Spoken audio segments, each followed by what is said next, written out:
Here we are. Welcome, everybody. Welcome to Hashtag Strong. I am so excited to be here tonight meeting with Carol, who is based in Singapore right now. Is that where you are, Carol? Sri Lanka. Sri Lanka. Sorry, you're in Sri Lanka. She is on a holiday. No, we are not jealous at all, Carol. Anybody out there, welcome to Hashtag Strong. This is season 3. And tonight we're going to be talking with Carol Glynn about confidence and women. It's one of my favorite topics.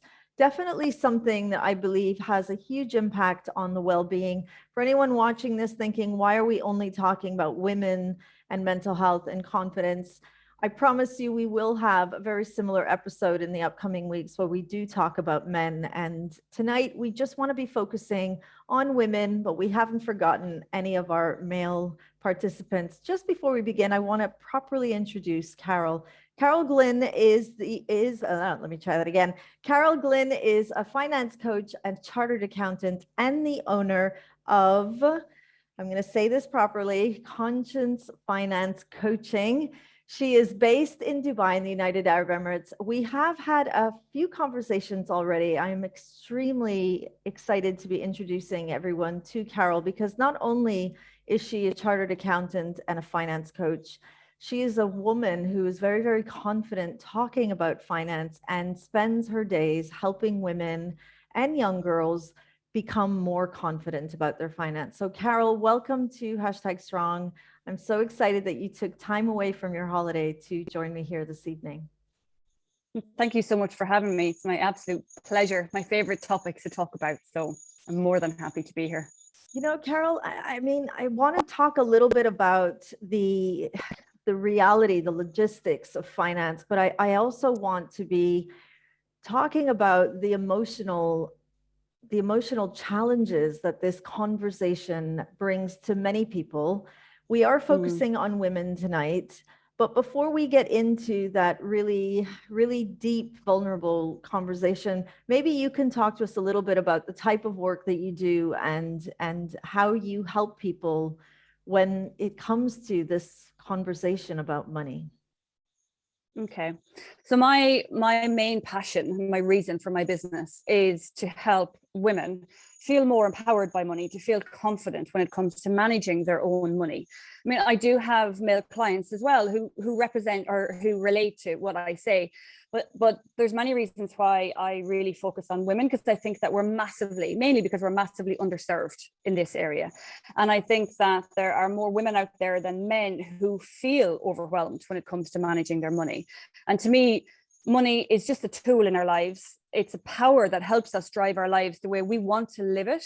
And because we're not confident with it, because we don't know what to do with it, and because we feel overwhelmed when it comes to sometimes just basic money management, then we give that power away. And we're losing out on something that can really help drive us forward in our lives, live our lives the way we want to. And we're putting that aside, or in most cases, we let someone else do that for us. So we give our power away. So what I do is help women take that power back and feel confident and excited and motivated about doing it. You know, I know when we talked about the work that you do on a different platform, we were talking about how is it that women give this power away, and then we started having this conversation about the youth, and you know how much importance I place on working with the youth, and I'm thinking, having daughters myself, not being very confident about this conversation. I remember this conversation coming up several times in my marriage, and it was always a conversation. It was kind of an anxious feeling I had on the inside. And it wasn't that I wasn't managing my money, it was I didn't feel comfortable talking about money. And I remember being really young and watching my mom doing lots of calculating, and everything was always calculating. And I think that laid an impression on me. Now, when you're working with your clients who are men and women, do you talk about the habits that they have around money and the kind of an impact that it might have in other parts of their lives? Yeah, absolutely. At the end of the day, I think money is about mindset. You know, people say to me, I'm no good at money, I'm not good at maths, I'm not good with numbers. that's a piece of it, but it's actually a very small piece of it. It's more about mindset, and it's more about our values and how we feel about money. And that largely stems back to childhood experiences. So as you mentioned, that image of your mother with a calculator, and that manifests and for people, it's very different. That might manifest for one person as a scarcity mindset, where they feel like there's never enough money. I mean, and at the end of the day, there is enough money for everyone. It's that's a different conversation about how we share it out, but having that feeling of there's never enough, and someone else, it might manifest in, there's never enough, so I'm going to blow it anyway. So one person might save a lot, be very careful with money. The person with the same experience, but it's coming out in their adult life in a different way, just seems to just spend money. No matter how much they earn, they never save it. They always feel like it's flowing through their fingers. So your mindset and your life experience when it comes to money and what we're exposed to really, really plays a massive part in how we feel about money. Sometimes, we hear our parents saying things like money doesn't grow on trees, and how that, carries us with us throughout our lives, or people pass comments on wealthy individuals, and they just kind of cause aspersions that maybe they're not a good person if they're wealthy. And therefore subconsciously, of clients who kind of push away wealth because they feel, if I'm wealthy, I must be a bad person, therefore I can't be wealthy. And they don't aspire to make a lot of money or to have a lot of investments. So it's a very complicated one. But I think that how I manage it with my clients is it really bubbles up in conversation. So we talk about what's happening now. What are your habits right now? And it's amazing how once they feel comfortable, because as you alluded to, it's a very, very personal conversation. It's a very difficult one to have, especially with family members, because it's so emotional. There's so much shame and guilt and judgment often attached to it. But what I try to do is make sure that my clients know that this is, I'm an independent person. I've seen it all before. And this is a safe space. And we talk a lot about, their childhood experiences or their past experiences with money. For example, 2008. When there was the financial crash, that had a huge impact on a lot of people, and their mindsets changed from before that to after that, and not necessarily an experience they had themselves, but watching other people, and then subconsciously don't actually realize what that's doing on a daily basis. So how does confidence translate in conversations about money? When you are talking to clients, when you are talking to women and saying, let's build your confidence, how does it translate? Is it something they should be doing? Is it something they should be seeing or saying? Or is it just, it is what it is and we kind of have to get on with it? I think confidence is kind of separate to our mindset sometimes, because confidence is how I see with my clients, is with women, is how we've been made to feel about our abilities with money. So one statistic I often talk about is, a few years ago, a study was done and they reviewed media articles. So when it came to articles targeted at women versus articles targeted at men, it was all about, money is power, investing shows your strength, strive for more, ask for that pay rise. And it's largely about, investing and taking care of your family. Whereas for women, the two main things were curtail your shopping sprees and spend less on shoes, and that's the limit of what we're exposed to, and that's what we're made to feel. So many of my clients come to me and say, I'm just no good with money. I just can't stop. I just don't know what to do. And there's that lack of confidence that stops them even trying. And to me, that's where we really fall down with girls, where we don't instill that confidence early on, that you are absolutely have the same ability to manage money as your brother, your cousin, your friend, whoever your male counterpart is.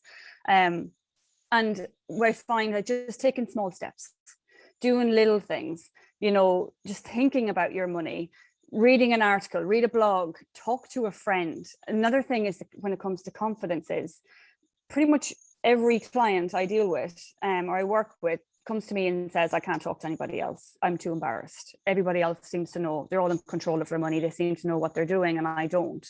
And I encourage people to find a friend they feel safe with, or a family member, just someone that they feel, that they can be somewhat vulnerable with, and talk to them.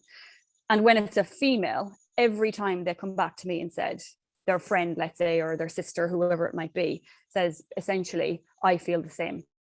I'm so glad you said that. I feel the same. and the relief that brings, that it's not just me. And that gives them a confidence boost, that it's okay. Like, it's not just me who feels like this. So being an educator, I also wonder, is it a bad habit that we're just recycling and passing on to our children? How should we be educating young girls so that when they get, to become adults, that they're not struggling with a lack of confidence about money? How do we educate them? I think as a mother, educate yourself first. Sort out, your own, and as in sort out, but, deal with your own mindset first. Get confidence in your own money management skills first. And then you'll have more confidence. And then, like you said, then you're setting a good example. Our children watch us. They learn more from what they see us doing than what we tell them. And once they see us and they're not seeing me sitting there with a calculator, or if they are, I'm talking to them about what's happening and instilling that positive kind of mindset in them, that even if we're going through a difficult time, but this is what we're doing, it's not the end of the world. But really, you can't do that really well until you sort out your own mindset, your own habits, and then they will absorb that. We know what kids are like. They will just absorb. They watch what we do and they copy. So I think fill up your own cup first, and then you'll be better equipped to help your daughters and your sons. I mean, it's not just women.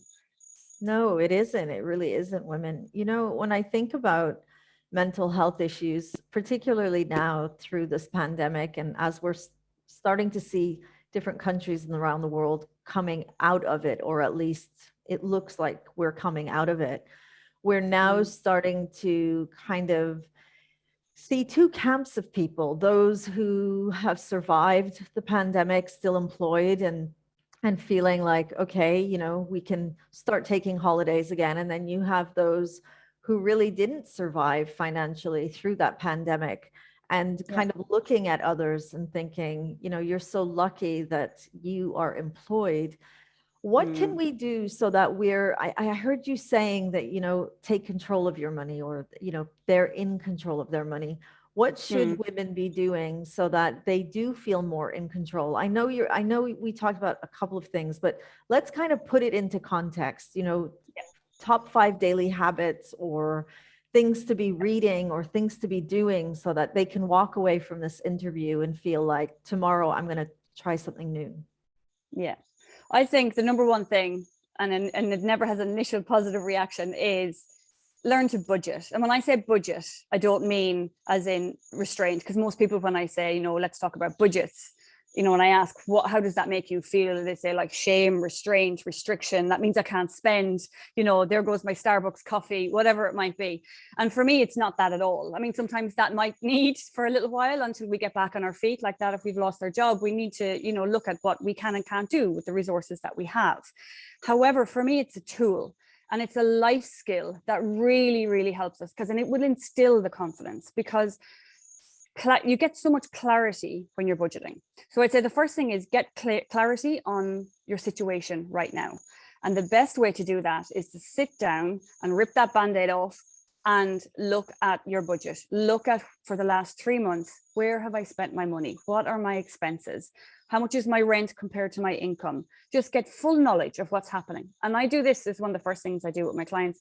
And there is always major learnings in there, aha moments where they think, wow, this unconscious spending that we do sometimes, like that Starbucks. And for me, I love coffee. So you go in and, you buy one, you don't really want it because you're passing by, or you pick up a thing in the grocery store, or you go into a newsagent's and you end up picking, various things when you went in for one thing. And it's all those little things that add up. And then when you actually look at it, and it can be hard the very first times, it's very vulnerable for people, and they're terrified of it very often. But there's so much information in that. It will tell you so much about your mindset, about your habits, about where you're leaking money and you don't even realize it. And it'll tell you about your values when it comes to money. And very quickly, you will find ways where you'll think, I don't need to do that anymore. And if I'm in a situation where my income is not, as much as it used to be, or I'm feeling that restriction, you'll always find areas where you can quickly go, I don't want to do that anymore. And I'm comfortable with that. It doesn't feel like restraint. It doesn't feel like suddenly I can't go out with my friends for 6 months because there's no money there. So I would say get that clarity so you know where you are. It's like, if we want to go on a fitness regime or we want to run a marathon, you don't just start running. What do? You look at what's my fitness level now, you take your measurements, how is my diet, what do I need to do to get to where I want to be? And you can't do that until you know where you're starting. So, and I completely understand it is difficult. I mean, I've had people tell me things like when they go to the bank machine, no matter how much is in there, they're so terrified. They literally do this, type in the pin and just take the money because they don't want to see the balance that's there. I've had people tell me that, as part of the process with me is they send me their bank statements for the 3 months and I run the numbers for them. I put it into the budget for them. And they tell me they wake up at 3 o'clock in the morning at the idea of even going into their bank accounts because they're terrified of what they see.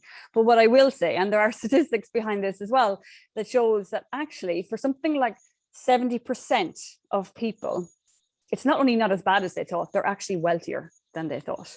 So we're putting ourselves under this pressure, this stress, this worry, when in actual fact, the reality, if we face up to it, isn't as bad.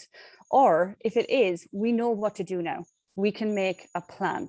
And, this applies to people who, like you said, some have lost their jobs maybe or had salary reductions or come into financial difficulties. And then the kind of other side of that is people who maintained their jobs and had a lower cost of living because they couldn't go out. And, almost that budget was imposed on them almost. But that can be difficult on both sides of that, because then you have also the shame and guilt of the person who has the money and they don't want to talk about it. And they also have fear because they've seen what's happened to their friends. They've seen what's happened to their family and they've absorbed that fear. And they're afraid then to spend their money. They're afraid to do anything with it because they don't want to end up in a situation if they did lose their job. 6 months time, what if there's another COVID spike and they lose their job for whatever reason? So it's not just for those who, are feeling kind of restricted right now. It's for everyone. And the number one thing would be sit down and do it. Be brave and do it. I mean, obviously this is something I help my clients with. It's the first thing we do, but you can do it with a friend. You can do it with a family member. You can do it completely by yourself. And go easy on yourself. Go easy on it because don't shame yourself. Don't blame yourself if there's things in there. This is not about pointing fingers. It's about just knowledge. And then on the knowledge piece, then there's so many blogs out there. There's so much information online. Thankfully now, actually, even specifically for women. So just read them and talk to other women about how they're feeling and what they're experiencing, because that will help build your confidence to move forward as well. I'm listening to you talk about how women should be more comfortable talking about it. I'm just thinking, living in the UAE, there's so much peer pressure to go out and to eat out and to drink out and to wear expensive clothes and the cars that you drive. It's almost this peer pressure to look wealthier than you actually are. And for people that do want to save money, I wonder if the challenge is feeling like they're not fitting in, and that makes it more difficult for them. What do you say to clients who are telling you, you know what, Carol, I can't be home. I need to get out. I just can't stay home. And everyone goes out. Things are really costly and I have to maintain this lifestyle. What are some of your suggestions for, other than well, suck it up and, just what are your values and what are your priorities? But it's really, I think sometimes it's about tweaking. It's not necessarily about cutting out. So how can they tweak so that they're not, we don't want people staying home and falling into depression because they're trying to save money. But at the same time, we do want them to feel more in control and have that confidence around money.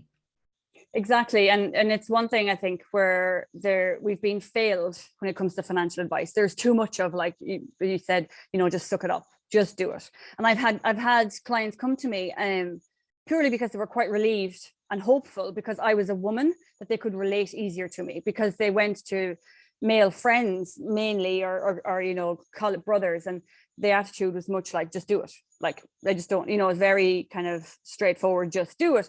And there's so much emotion attached to that. And I believe that if it's a bit like going on a 600 calorie a day diet, right? You're miserable.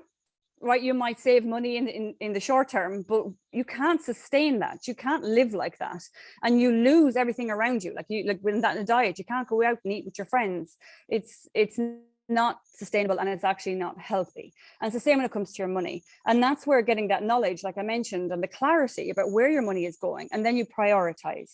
And it does come down to values. I mean, I've had clients who come to me and say like that, it's just Dubai is too expensive for me. I love it here, but I'm single and I don't want to be isolated. And I said, I would never would suggest that, not at all. But that's clearly one of your values, and that's a priority for you.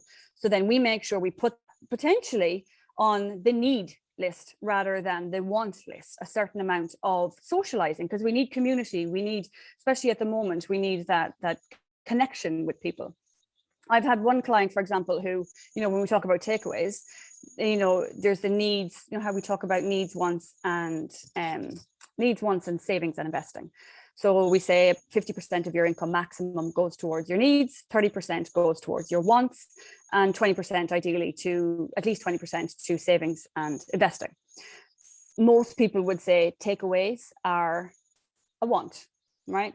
This woman, she said no, because I live alone. I don't like cooking. I work long hours. I'm not going to start cooking. Yes, I know it's going to be cheaper, but it's just not what I'm going to do. And I said, okay, that's the need for you. So we build that in. And that's how you look at it. And that's where you take away the budgeting of a restraint. I need to cut away all the fun. No, you need to make space for the fun. And then, but yes, sometimes you have to have a balance. And I have found every single time we've had this conversation, people are motivated to reduce if they need to. So instead of going to brunch every weekend, they're saying, you know what, I don't feel good after it. I'm just doing it because I feel like I have to. And I didn't really have any goals for my money. But once they've set goals, they understand their values, they understand what's important to them. They feel like they have a balance of life alongside their financial goals. And they have goals that they're motivated about. And this is where I say there are no shoulds. Let's work to you. Personal finance is personal. So what do you want to achieve in your life, and what is important to you? Is that a fitness instructor that you want to pay for? Is that you want to go for brunch because that is your social outlet? You work long hours, 5 days a week, and that's what you enjoy. Let's look at how we can build that in while also reaching, towards your financial goals. And those financial goals are ones that you want, not that we should do, not that we feel like my mother told me I have to do, or my sister said it was the best idea, or my dad told me this, or my friends are doing this, so I feel like I should. No, what do you want? And if you really want that and you believe in it, then it's easier to say no to the things when you're prioritizing. That's going to go, well, I could spend 500 dirhams here, or I could keep that 500 dirhams, and that's going to get me to my goal 3 weeks earlier than I budgeted for. What do I want to do? And if you decide I'm going to go for that brunch, I'm going to pay 500 dirhams, and you know why, and your reasons are true for you, go do it and enjoy it. No guilt, no shame, no worry. Go and enjoy it. Because very often in those cases, we go and we stay and we don't really enjoy it. We're not in the present moment then, because we're worrying, I shouldn't do this. This isn't the best use of my money. If my parents knew this is where I'm spending my money, they wouldn't be happy. But so then there's no fun in that, go. Know what you're doing with your money, make your decisions, go enjoy it, and then move on. And you're still working towards your goals separately. Amazing. Carol, I know you said, to help the youth, we really need to do this ourselves and get around. This could take a while, because you're working on those deeply seated insecurities and rebuilding a mindset, and this could take quite a while for a mother to really, or even a woman, to just kind of gain this kind of a confidence. Time is ticking and young people are watching. What can we do simultaneously? So a mother watching this right now, or an educator watching this right now thinking, you know what, I don't really feel confident when we're talking about money, but I know that it's important that I teach my children. What can they do while they're building their own confidence? I would say two things. One, to be mindful of your language around money in front of them and how you talk to them about money, because they will, like we said, they will watch you and absorb that. And that's part of your process too, because one of the things we need to do as we're changing our mindsets is catch ourselves, those subconscious moments, and we we talk negatively about money, or we talk negatively about someone who has money, or the comments that we make, the reasons we give our kids for why they can't do something. Sometimes we just say, oh, look, we just can't afford it. And that might be just an excuse, an easy way to say no. But for them, that could be like, oh, we don't have enough money. And then that can have roots that will come out later in life. So kind of be careful of what you're saying. Try and keep it positive. Try and keep it open. And then talk to them. Just talk to them about and being honest, because part of the conversation like that I have is that we are not honest enough about money. Now, I'm not saying you need to talk to them, this is my salary, look at my pay slip. No, but it's about, I talk to them about, you know what, we as women in our generation, for example, we didn't have the tools that I am now learning. And we didn't, this is the things that I experienced, and this is how it's manifested for me, and this is what I'm now learning. Do you want to know more about it? Do you have any questions? And it's okay not to know. How could we know if we weren't exposed to it? We weren't given the tools. We weren't taught in school. The books weren't there. It's okay not to know, and let's talk about it. Because if you start that open conversation at home, then that will feed out wider. Then maybe they'll go and talk to their friends, and then it filters out wider. So I think just being mindful of how we talk about money as we're going through the process, and then actually talk to them about the fact that you're going through that process in a healthy way. Not that it's this concern, it's a worry. It's just, this is what I'm learning, and I'm learning a new skill, and I didn't have it before, and that's okay, but I'm doing it now. I want to talk a little bit about, I think we're kind of skirting around the seriousness of money when somebody feels like they've lost control of their finances, when the credit card debt is mounting, when, the phone calls are coming in and you have to start paying back your debt and you can't afford it. How do you help somebody? I'm feeling claustrophobic just thinking about it. I have met people, I've heard stories about situations like this, and I've actually seen people take their lives. I've heard of people taking their lives all over the world because of money. So how to somebody going through this right now, for them listening, thinking, this is just too much, I can't. Is there a stage where, I know back home people would declare bankruptcy and it's kind of like cleaning the slate and starting all over again.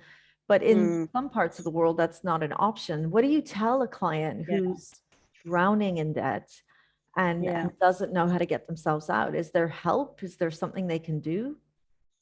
It really is heartbreaking, and it is a serious problem. In this region, it really is a serious problem. We're doing people a massive disservice with the lack of support that is there. I mean, I write, there's, if in the national newspaper, every Wednesday, there's what we have, the debt panel, which is amazing. And people can write in anonymously and explain their situation, asking for help. And it's all, of course, it's always debt. It's the debt panel, but it's pretty much always credit card debt. And people just feeling desperate. And like you said, they're getting harassed where the banks are calling them. There is no empathy. There is no compassion for their situation sometimes from these phone calls that they get. And it's extremely stressful. And we know there's legal consequences in the UAE for not paying your debt. We do now have recently the concept of personal bankruptcy, which is helpful. But you know what, that has a long-term impact on someone's financial well-being as well. It's not just as simple as filing for bankruptcy and you're done. It has a long-term impact. And it's heartbreaking and it's hard. Sometimes some of the stories that come to me and the clients that come to me, and I know it's a long road, but what I will say is there is always a way out.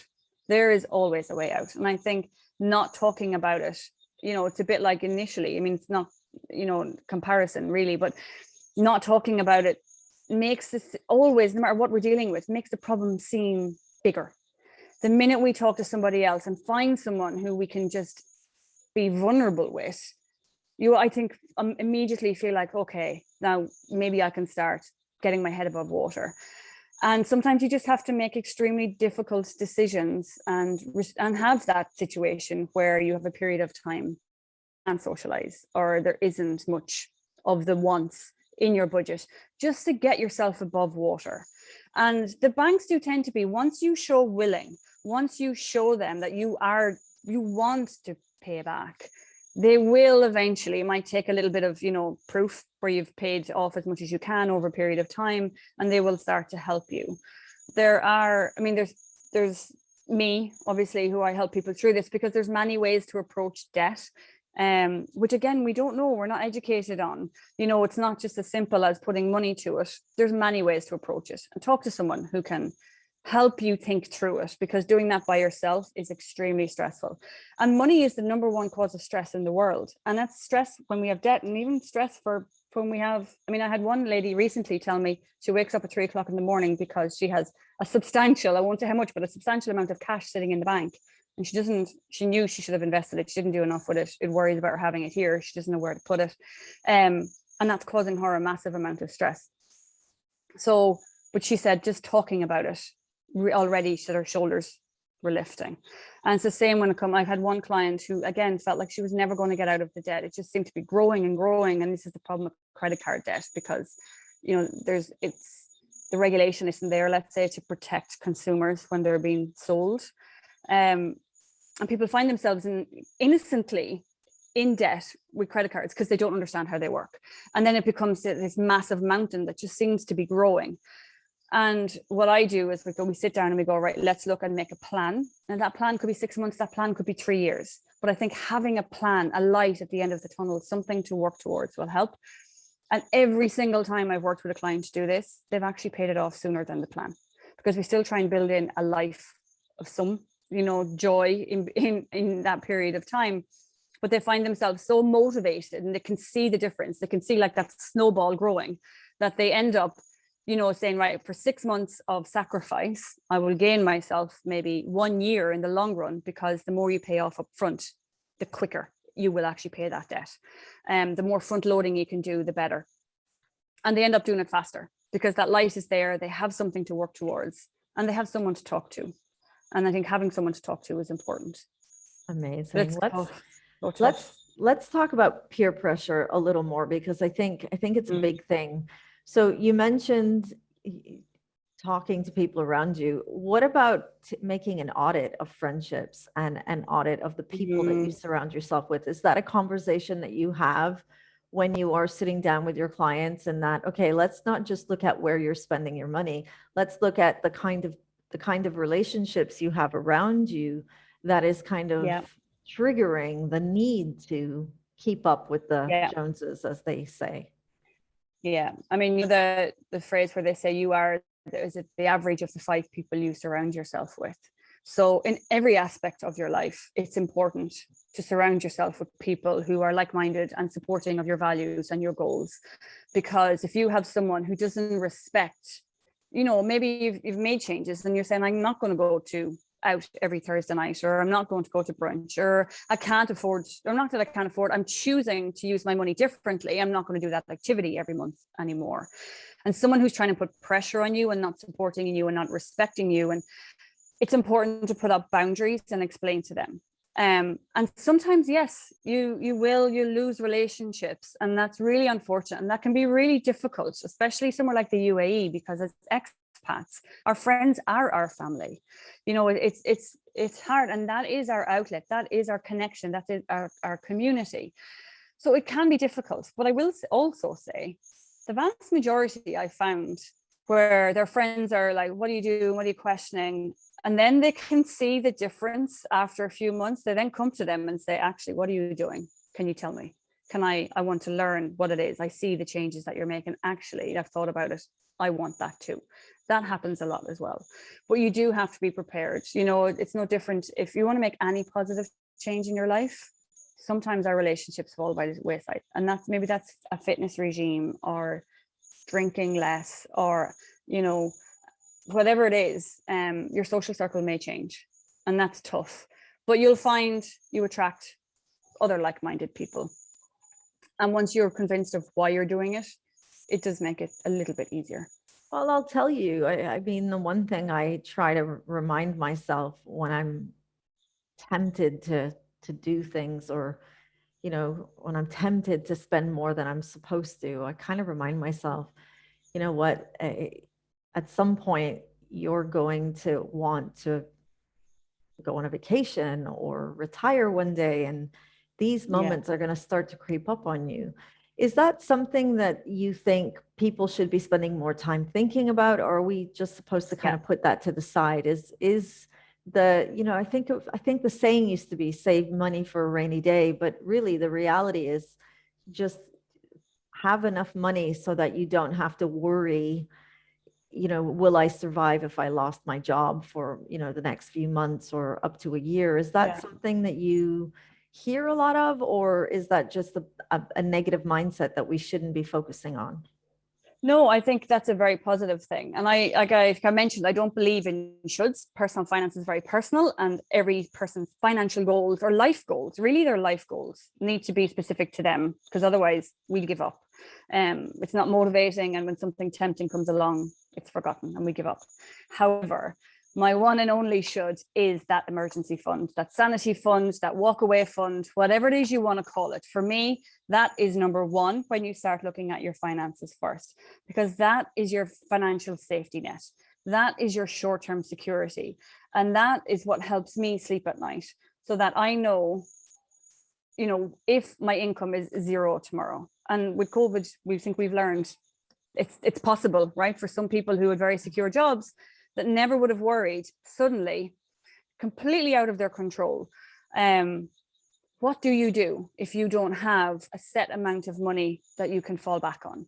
And what that does is it gives you a sense of financial security, and it gives you a sense of freedom and choices. Because the thing about money is, if we feel like we don't have enough, and we're constantly relying on our income, you know, our income's in the future, right? It's unreliable. It's not, it doesn't exist right now.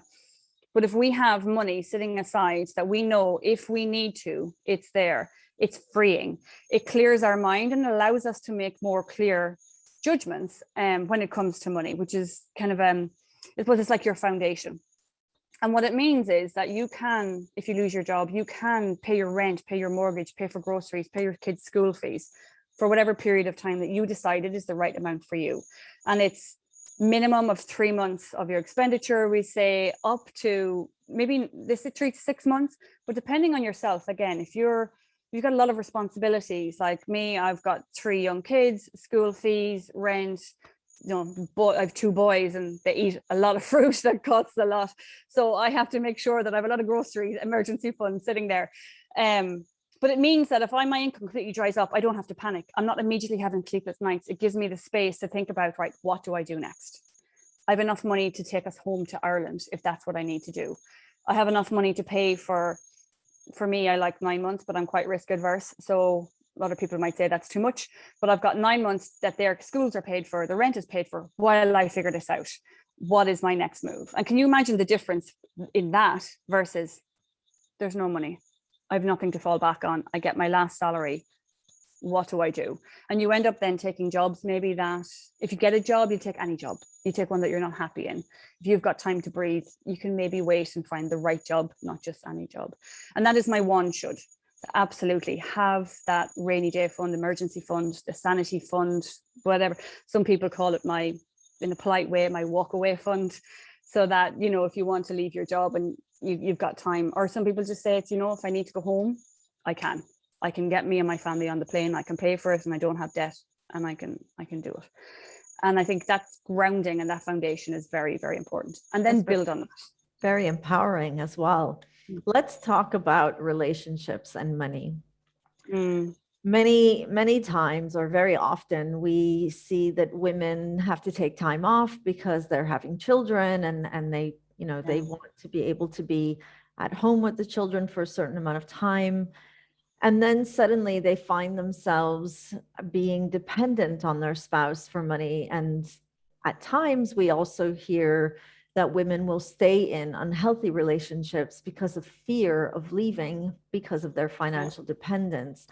What do you suggest to a young woman out there, or you know, anyone, man, woman, who is thinking of kind of putting all their money in one little bucket and dividing it and using it, and then somebody feeling like, is that a healthy thing to do? Do you recommend that couples share their money? Do you recommend that couples divide their money? Should we maintain our independence? What would be the most empowering suggestion that you think would work for, of course there's different cases, but on average, Yeah. what would be the most empowering suggestion? I think we should always, as men and women, because in some relationships it's actually the women who control all of the finances. But either way, we should always have access to money within the relationship. Ideally, have a bank account in our own name, and that we have money there, and that maybe your emergency fund or an amount that as a couple you decide this is what you have and this is what you have, and that's for us to spend, and then the family money is together. But whatever it needs to be, work it out between yourselves, with respectfully, with full communication, vulnerability. It's talk to your partner about why you feel the way you do about money, and have access to it. Because I have seen women who found themselves in outside relationships all of a sudden, and they never had access to the money, and they trusted their partners. There was never any reason to believe. And the most actual scenarios is they just had no interest in it. He's better at it than me. This is the usual. He's better at it than me. He knows what he's doing. That's boring. I don't want to do that. And it's fine. But actually, when it came to separation, that's when the cracks really started to show, and they felt so vulnerable because they didn't know what was in the relationship. Suddenly they had no access to it, and they had to go asking in an already extremely stressful and painful situation, asking for money to live. And I would say in that situation, have your own separate. But when it comes to what's the right way to handle it as a couple, for me, I don't think there is one right way. It's what works for you as a couple. So I have couples who keep them completely separate. Like their salaries go into completely separate bank accounts. They each, an agreed amount goes into a shared account that pays for the shared family expenditure. And then what's left in their own money, it's, as far as they're concerned, it's none of the other person's business. And that's absolutely fine because they've both agreed to it. Neither of them is feeling controlled. Neither of them is feeling restricted. Neither of them, both have felt heard and are comfortable with what is agreed. Other couples have gone the other way, where they say everything goes into one bank account and then it's just a free for all for the family. And again, that's fine too, once both feel that they have equal access to that money, once they respect each other when it comes to spending and how that money is used, and once there's an open dialogue. I mean, in that situation especially, I would recommend looking at it on a monthly basis as a family. And we talk about getting the kids involved. One Saturday afternoon a month, we sit down and we have a family meeting and we talk about finances, age appropriate, obviously, but we talk about finances and what have we spent as a family for the last month, and what do we want to do for next month, and what have we got coming up, and what are we going to save for. There's full transparency, there's openness, and no one is hiding anything, because we can talk about, I contributed to an article recently about financial infidelity, which can be as painful, maybe not as painful, but it can feel, as much as a betrayal as other forms of infidelity, because there's that hidden secret, and especially when it means the money is gone. Usually it's gambling or debt, and next thing the money is gone, and the other partner had no idea. And you're right, it is the number of the 3 top reasons women specifically do not leave relationships, abusive relationships or toxic relationships, is finances, because they feel they can't support their children, they can't support themselves, and they feel trapped. And it's again, that's us giving our power away, right? There's so much money in that power, so there's much power in that money, and then we've given it away. And more times than not, we actually give it away. It's not taken. That happens too, of course. There is controlling relationships, financial control, financial abuse is a serious problem. Again, it's not talked about enough, but actually in the vast majority of cases, we as women, we give it away. You handle that, I don't want to deal with it. And then what happens? And I think it puts a lot of pressure on their spouse as well, whether it be a male or a female, when the other person is saying, you deal with this.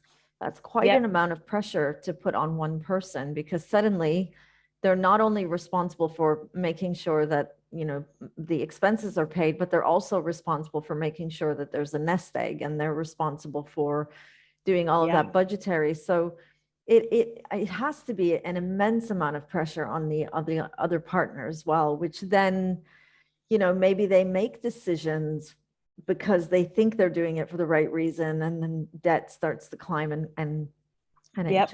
it gets really bad. So would you suggest then that I heard you saying having a family meeting? How do you go about starting a family meeting like this when you've never done it before? And I think the conversation, because I wonder how the other spouse would take it if out of nowhere a woman starts saying, I really want to have a conversation about money. Do you think that's a triggering conversation if you've never Yeah. had it before? How do you suggest the woman should approach that type of conversation? Oh, that absolutely can be a triggering conversation, especially if it comes out of nowhere. That can seem quite suspicious, right? And I would say when it comes to family, make sure as the parents, you have gone through your piece first, and that you have a healthy relationship with the budgeting for the family before you introduce the children to it. The last thing they need to see is you fighting or tension between you when it comes to money. And it's so true. Like I've had like friends where the husband has come to me and said, I really wish my wife would be more involved, because I try and sit her down and I try and tell her, this is because his kind of thinking is, we don't know what's going to happen on any day. If something happens to me, suddenly I'm no longer in the picture. What is she going to do? She's dealing with the children. She's dealing with the grief. She's dealing with that. The last thing I want for her is to also have to worry about money, because it's already a block. She's already not thinks overwhelmed, doesn't want to deal with it. And he said, and it's also a lot of responsibility for me, because like you said, I'm making all the decisions here, and these are major decisions, long-term decisions for our family. And if it goes wrong, it's very easy then to point fingers, isn't it? Why did you do that? And most of the time it's with absolute best intention, but it's very easy from the outside looking in with hindsight going, that wasn't the right decision. Why did you do that? And that causes major issues within relationships. So I would say, if it's a case for, let's say, an example, as a woman, you're listening to this, and I'm so glad I have had women in these talks come to me and they joke and they say, like, I'm literally going to stand up and go and talk to my husband right now about this because I'm motivated. And that's what I want, but maybe just take a breath first and don't just barge in and you'd be like, whoa, where's this coming from?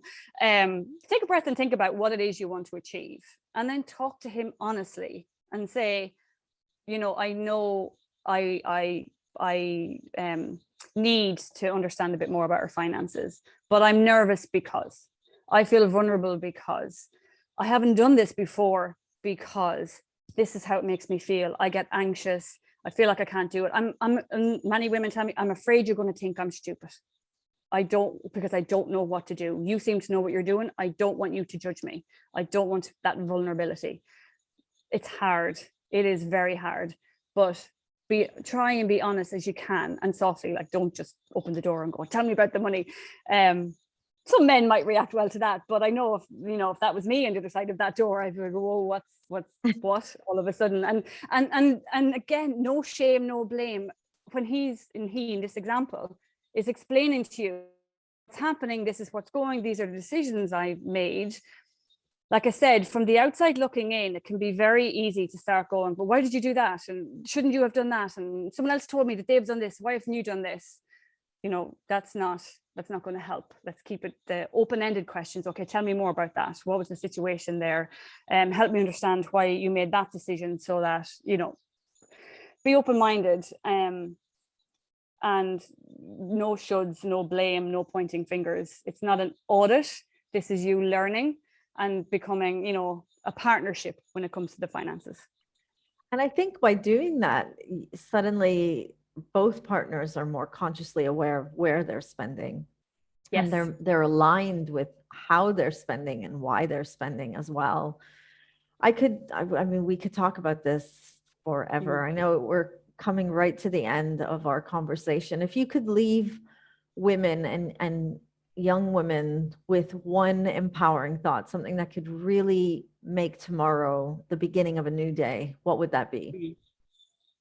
I think you can, might sound cheesy, but you absolutely can do it. And this is, think of it as self-care. You earn money, you work for money. We don't like to admit it, but we do, right? Why else? We work for passion sometimes, we enjoy our jobs, but we're doing it for money. And that money has so much power to drive your life forward in the way that you want to. So, and you can absolutely do it. It's not just about the numbers, it's about mindset. So use that power to drive your life forward in the way that you want to. And it can be baby steps. It doesn't have to be straight into investing in Bitcoin on day one. Absolutely, by the way, don't do that, not on day one. It's baby steps. Open up your bank account, talk to a friend, just do something. It will change your life. I promise it will change your life. That's it. Just do it. It's like anything we've ever had to do. You just have to take that first step and just do it. So, you know, get comfortable having those conversations. Surround yourself by people who will empower you to have those conversations and support and align with your values, and then just get started and just do it. So if you're watching this right now and struggling to really understand how to work with your money and feeling that you're lacking that confidence, you definitely want to be reaching out to someone who can help you. Carol, how can we find you if we do want to reach out to you? Yeah, I'm on most active on either LinkedIn under my name, Carol Glynn, or Instagram at Conscious Finance Coaching. And I offer one-on-one coaching for people. And I'm also about to relaunch my group workshops. So if you want to join in with other women on the same journey, the group workshops are a really great way to go. But just message me and we can chat. I offer a free 20-minute call to anyone who'd like to chat about a particular issue or how it is that they can work with me. And all of the information is there on Instagram or my website. I love it. And you know what? Just a thought that came to my mind is if your girlfriend is going to have a birthday, or if you want to buy this person a present, why not just buy them an hour with a finance coach? You know, see that your money is actually having a return on investment in their lives. It's an excellent way to be supporting your friends, I think. And if you do have a friend trying to save money, don't give them a hard time. Support them through that. And maybe that'll rub off in a positive way. So thank you so much, Carol. Thank you for being here with me tonight. And thank you to everybody for watching. If you're watching the replay of this episode, please feel free to reach out directly and ask us any questions. And I'm sure that Carol will be able to support us with some of those answers. Thank you, everybody, for watching. And we'll see you next week when we bring another incredible guest to Strong. Thank you.